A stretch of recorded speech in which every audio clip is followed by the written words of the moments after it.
And joining me now is Ann Norton, who is a professor of political science at the University of Pennsylvania. She's written on post-colonialism and Muslim identity in the West. Also with us is Salman Sayyid, who is a professor of rhetoric and decolonial thought at the University of Leeds. He's written extensively on the rise of Islamophobia. Thanks very much, both of you, for joining us here on Straight Talk. And the fear of Islam, apprehensions against Muslims, the panic, clash of civilizations. How realistic is it? It is a real phenomenon, and it's a phenomenon that puts many lives at risk. It is a relatively small phenomenon, but because of the amplification of that phenomenon on the internet and through social media, and unfortunately on certain mainstream venues, it has become a development that puts lives at risk and also corrupts the polity by breaking us up into communities of faith rather than a common citizenship in which people are allowed to worship as they choose. After 9/11, Salman, there was a surge in Islamophobia, the hate crimes directed at Muslims. I'm not trying to say there wasn't Islamophobia before that. Sure. It did exist. But here we are, like 2 decades later. Where are things now? Well, I think Islamophobia has become part of the grammar and language of international relations. So if you think about how many regimes there are throughout the world who equate Muslims with invaders or terrorists or extremists, etc., throughout the world. And that's part of this kind of language of the war on terror, that the war on terror has instituted a set of practices.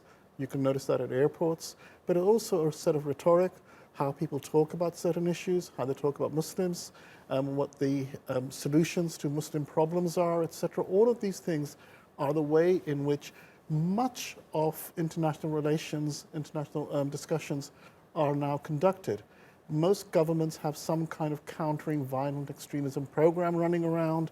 Most of them speak about Muslims and terrorists in the same breath. So I think the problem has become deeply embedded. I mean, in many ways, what you're seeing with the war on terror is equivalent to the Cold War in terms of its longevity, because no one thought that after 20 years later we'd still be talking about these sorts of things after 9/11. And you can see how you've had a development of institutions and and people who've been socialized into working for those institutions, who are looking for and trying to conduct these kinds of practices, which basically depend on marginalizing Muslim voices and Muslim hopes. And that's pretty much a dangerous trend which is setting in. Oh, absolutely. It's profoundly dangerous. It's dangerous both to Muslims, who are constantly put at risk. It's dangerous for people of color more generally, who may either be taken for Muslims or who also become targets of this xenophobic rage. But finally, it is dangerous for the countries that permit this, because one has an obligation to defend one's citizens, whatever their religion, but also to defend what are fundamentally human rights, the rights that belong to all people as human beings. So Islamophobia by certain governments is definitely being institutionalized. I would say banning of hijab, blocking immigrants, mostly from the Muslim countries. Is it now being institutionalized as a matter of policy? You know, I may sound unduly hopeful here, and of course it differs from nation to nation.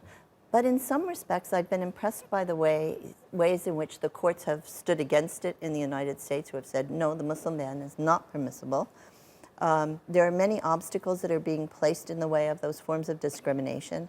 And in the United States, the election of 2 Muslim representatives, one hijabi, one not, has made an enormous difference in producing a public face for Islam that is clearly integrated into the United States, but maintaining its own identity as Muslim. And that provides a model not only for Muslims in the United States and elsewhere, but for young women who look up to these women and see them as their representatives as well. And to a larger extent, it's the women who have been the worst victims of Islamophobia as well. This is one of the cases about Islamophobia which makes it different from other forms of racism. Yeah. In most other forms of racism, the largest victims tend to be men, violent. in Islamophobia, it tends to be women, especially hijabi women, who actually bear the physical brunt of that violence, the day-to-day violence on that. But not just at that, but think about some of the main issues which have been defining Islamophobia has been the hijab ban. I mean, in France, for example, the ban has, hijabs are not allowed or very, very difficult for women to go to school wearing a hijab, and there are many, many other countries. There's a question I'd like to ask you, since you raised this issue of hijab. What happens to the ideals of equality, justice, democracy that these governments otherwise claim to be upholding? Do you see some element of hypocrisy there? But I think it's more than, I think this is a point that Anne was making, and I think it's really, really important to bear on this point. What is Islamophobia doing is actually hollowing out the promise of certain types of liberal democracy, partly because of the reasons that Anne mentioned, but fundamentally what Islamophobia does is transform the relationship between state and civil society. It starts off by simply transforming the relationship between, let's say, Muslim communities and the state and civil society. But ultimately, that legislation framework that's put in begins to affect everybody. So, for example, many of the kind of restrictions that are imposed initially on Muslims, for example, in terms of gathering or in terms of fear of extremism, etc., become much, much more larger and affect everybody. So the issue here isn't just Muslims.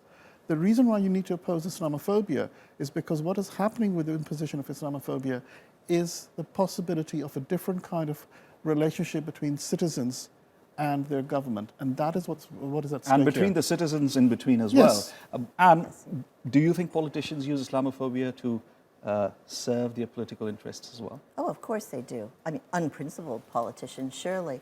But I think Salman is exactly right, that what one sees here, as you said, is a betrayal of fundamental principles on which these nations are supposedly grounded.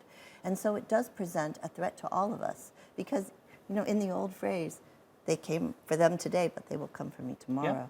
Yeah. And so one sees politicians using this as a tool to appeal to the ignorant or the bigoted or the simply fearful among their constituencies. And that is the basest form of opportunism. That leads to this question, Salman, and I'll take this away to another aspect. Correct me if I'm wrong. Conflict zones, such as Kashmir, Rakhine in Myanmar, both are Muslim-majority regions. Are the governments using a false or manufactured fear of Islam to probably cover up the genuine political aspirations of the people? I think what they've been able to do is translate their policies. In both those cases you mentioned, and also you could add Palestine to it, and you could also have the case of the Uyghurs, these are long-standing issues. And the rights of these people in all of these communities and territories has been systematically reduced for decades. But what's happened now is they translate those policies into a common lexicon of Islamophobia. So they will say that, for example, the Kashmiris or the Rohingya are invaders, or that they are terrorists, or that they are extremists. And they hope by translating those communities' demands, legitimate demands, into that language, they will then be able to deploy this kind of international opprobrium attached to this. So they justify their policies of violence and violations by saying this is actually defending defending themselves from the threat of Islam, etc. And I think that is really the fundamental issue there. And then they buy an audience into this. And Salman, thanks very much for being on the show. Thank you. Thank you.